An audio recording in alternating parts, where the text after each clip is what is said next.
സ്തോത്രം. ദൈവം എല്ലാവരെയും അനുഗ്രഹിക്കട്ടെ, ജയത്തോടെ നടത്തട്ടെ. കർത്താവിൻ്റെ കൃപകളാൽ, കർത്താവിൻ്റെ കരുണകളാൽ കർത്താപ്പച്ചൻ നമ്മളെ വഴി നടത്തും. നമ്മൾ രാത്രിയിൽ കിടന്നുറങ്ങണമെന്നുണ്ടെങ്കിൽ ദൈവത്തിൻ്റെ കൃപയുണ്ടെങ്കിലേ നമുക്ക് കിടന്നുറങ്ങാൻ പറ്റത്തുള്ളൂ.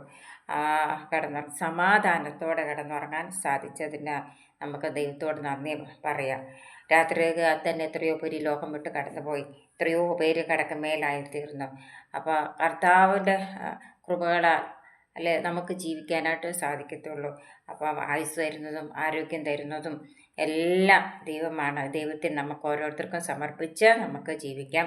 ഞാൻ ഇന്ന് പറയാൻ പോകുന്ന 118 സങ്കീർത്തനത്തെ ആസ്പദമാക്കിയാണ് പറയാനായിട്ട് ആഗ്രഹിക്കുന്നത്.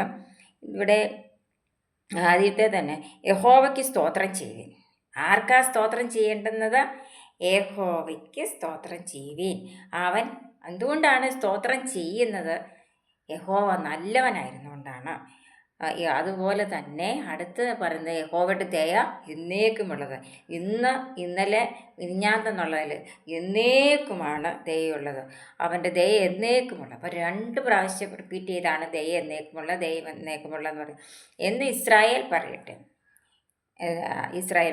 അവൻ്റെ ദയ എന്നേക്കുമുള്ള എന്ന് അഹ്റോൻ ഗ്രഹം പറയട്ടെ. അപ്പം മോശ, അഹ്റോന് ഒക്കെ ഇസ്രായേൽ മക്കളെ നടത്തിയവരാണ്. മോശ, അഹ്റോന്, യോശുവയൊക്കെ. നമ്മൾ ഉൽപ്പത്തി പുസ്തകത്തിനകത്ത് നമുക്കത് വായിച്ച് മനസ്സിലാക്കാൻ സാധിക്കും.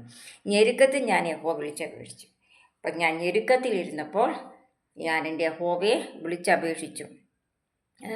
വിളിച്ചപേക്ഷിച്ച നാളിൽ യഹോവ ഉത്തരമരളി എന്നെ വിശാല സ്ഥലത്താക്കി. യഹോവ എൻ്റെ പക്ഷത്തുണ്ട്. അപ്പോൾ നമുക്ക് ഓരോരുത്തർക്കും പറയാൻ സാധിക്കും, എൻ്റെ യഹോവ എൻ്റെ പക്ഷത്തുണ്ട് എന്ന് എല്ലാവർക്കും, ലോകത്ത് ജീവിച്ചിരിക്കുന്ന എല്ലാവർക്കും പറയാനായിട്ട് സാധിക്കും. യഹോവ എൻ്റെ പക്ഷത്തുണ്ട്. അതുകൊണ്ട് എന്താ, ഞാൻ പേടിക്കുകയില്ല. മനുഷ്യനെന്തോ എന്നോടെന്ത് ചെയ്യാൻ സാധിക്കും? എന്നെ സഹായിക്കുന്നവരോടുകൂടെ യഹോവ എൻ്റെ പക്ഷത്തുണ്ട്. ഞാൻ എന്നെ പഴിക്കുന്നവരെ കണ്ട് രസിക്കും.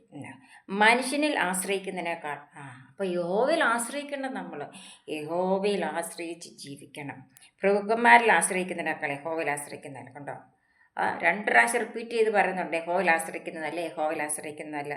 സകല ജാതികൾ എന്നെ ചുറ്റി വളഞ്ഞു, യഹോവയുടെ നാമത്തിൽ ഞാൻ അവയെ ഛേദിച്ച് കളയും. അവർ എന്നെ വളഞ്ഞു, അതെ, അവർ എന്നെ വളഞ്ഞു. യഹോവയുടെ നാമത്തിൽ ഞാൻ അവരെ ഛേദിച്ച് കളയും. തേനീച്ച പോലെ തന്നെ. അപ്പോൾ തേനീച്ച കൂട്ടിലേക്ക് അല്ലെങ്കിൽ നമ്മളിങ്ങനെ കൂട്ടി തേനീച്ചയൊക്കെ ഇങ്ങനെ കൂട്ടിയിരിക്കുമ്പോൾ നമ്മളിങ്ങനെ അടുത്തോടെ പോയി എന്തെങ്കിലും ഒരു തട്ടുവാണെങ്കിൽ ആ തേനീച്ചയെല്ലാം കൂട്ടോട്ട് ഇങ്ങനെ പറന്ന് പോകുന്ന കാണാം. ആ തേനീച്ച കാണുമ്പോൾ നമുക്ക് ഭയങ്കര പേടി. പക്ഷെ തേൻ നല്ല മധുരമുള്ളതാണ്. അവർ തേനീച്ച പോലെ എന്നെ ചുറ്റി വളഞ്ഞു, മുൾത്തി പോലെ അവർ കിട്ടുപോയി. യഹോവയുടെ നാമത്തിൽ ഞാൻ അവരെ ഛേദിച്ച് കളയും. ഞാൻ വീഴുവാൻ തക്കവണ്ണം നീ എന്നെ തള്ളി, എങ്കിലും യഹോവ എന്നെ സഹായിച്ചു. അപ്പം വീഴാതിരിക്കണം എന്നുണ്ടെങ്കിൽ ദൈവത്തിൻ്റെ കൃപ ഉണ്ടെങ്കിൽ മാത്രമേ പറ്റത്തുള്ളൂ. നമ്മളൊരു കല്ലിൽ തട്ടി വീഴുന്നുള്ളൊരവസ്ഥ വരുമ്പോഴും നമ്മുടെ ഉള്ളിൽ ഭയങ്കര ഒരു പേടി വരും.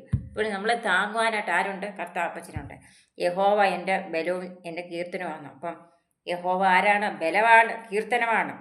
അവൻ എനിക്ക് രക്ഷകനാണ്, അല്ലേ? ദയയുള്ളവനാണ്, ദയയുള്ളവനാണ്, കരുണയുള്ളവനാണ്. ഉല്ലാസത്തിൻ്റെ ജയത്തിൻ്റെ ഘോഷം നീതിമാന്മാരുടെ കൂടാരങ്ങളിലുണ്ട്. അപ്പം നീതിമാന്മാരുടെ കൂടാരങ്ങളിൽ എന്തുണ്ട്? ജയത്തിൻ്റെയും ഉല്ലാസത്തിൻ്റെയും ഘോഷമുണ്ട്. യഹോവയുടെ വലങ്കൈ ഉയർന്നിരിക്കുന്നു. ആ യഹോവയുടെ വലങ്കൈ വീര്യം പ്രവർത്തിക്കുന്നു. ഉണ്ടോ? ഞാൻ മരിക്കില്ല, ഞാൻ ജീവനോടെ ഇരുന്ന യഹോവയുടെ പ്രവൃത്തികളെ വർണ്ണിക്കും. ആയുസ്സോടെ ആരോഗ്യത്തോടെ നമ്മളെ നടത്തുവാനായിട്ട് സർവശക്തനായ ദൈവത്തിന് സാധിക്കും. ഈ യഹോവ കരുണയുള്ളവനാണ്, കൃപയുള്ളവനാണ്, നമ്മുടെ രക്ഷകനാണ്. കർത്താവ് നമ്മുടെ കരത്തെ മുറുകെ പിടിച്ചിട്ടുണ്ട്. ആ കരത്തെ നമ്മൾ മുറുകെ പിടിച്ച് യാത്ര ചെയ്യുക. ഒരു അപ്പൻ്റെ അമ്മയുടെ കൈകളിൽ മക്കൾ കരത്തെ പിടിച്ചുകൊണ്ട് നടക്കുമ്പോൾ അവർക്ക് ഭയങ്കര സന്തോഷം. എന്താ, ഞാൻ എൻ്റെ അപ്പൻ്റെ അമ്മയുടെ കയ്യിലാണ് പിടിച്ചേക്കുന്നത്. അതാണ് അവരുടെ ഒരു സുരക്ഷിതത്വമാണത്. പറഞ്ഞാൽ യഹോവയിൽ നമുക്ക് സുരക്ഷിതത്വമുണ്ട്. യഹോവ നമ്മളെ വഴി നടത്തും. യഹോവ നമ്മുടെ പ്രാർത്ഥന കേട്ട് നമുക്ക് ഉത്തരമരുളി തരും.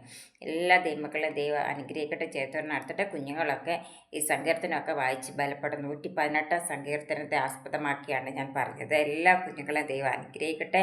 എൻ്റെ മെസ്സേജ് കേൾക്കുന്ന എല്ലാ ദൈവമക്കളെയും ദൈവം അനുഗ്രഹിക്കട്ടെ. നിങ്ങളുടെ ജീവിതയാത്രയിൽ കർത്താവിന് 1ാം സ്ഥാനം നൽകിക്കൊടുത്തുകൊണ്ട് ജീവിക്കുക. കർത്താവ് നമുക്ക് സന്തോഷവും സമാധാനവും ആശ്വാസവും വിടുതലും വേണ്ടുന്ന നന്മകളാൽ നിറയ്ക്കാനായിട്ട് സർവശക്തനായ ദൈവത്തിന് എന്താവശ്യമുണ്ടോ ദൈവത്തോട് സമർപ്പിച്ച് പ്രാർത്ഥിക്കുക. ആ പ്രാർത്ഥന യാചനയും കേട്ട് ഉത്തരം അരളി തരുവാൻ സർവശക്തനായ ദൈവത്തിന് സാധിക്കുകയാണ്. മെസ്സേജ് കേട്ടിട്ട് അത് ലൈക്ക് ചെയ്യുക, സബ്സ്ക്രൈബ് ചെയ്യുക. ദൈവം നമ്പുരാൻ നിങ്ങളെ ധാരാളമായി അനുഗ്രഹിക്കട്ടെ, ജയത്തോടെ നടത്തട്ടെ. സ്തോത്രം.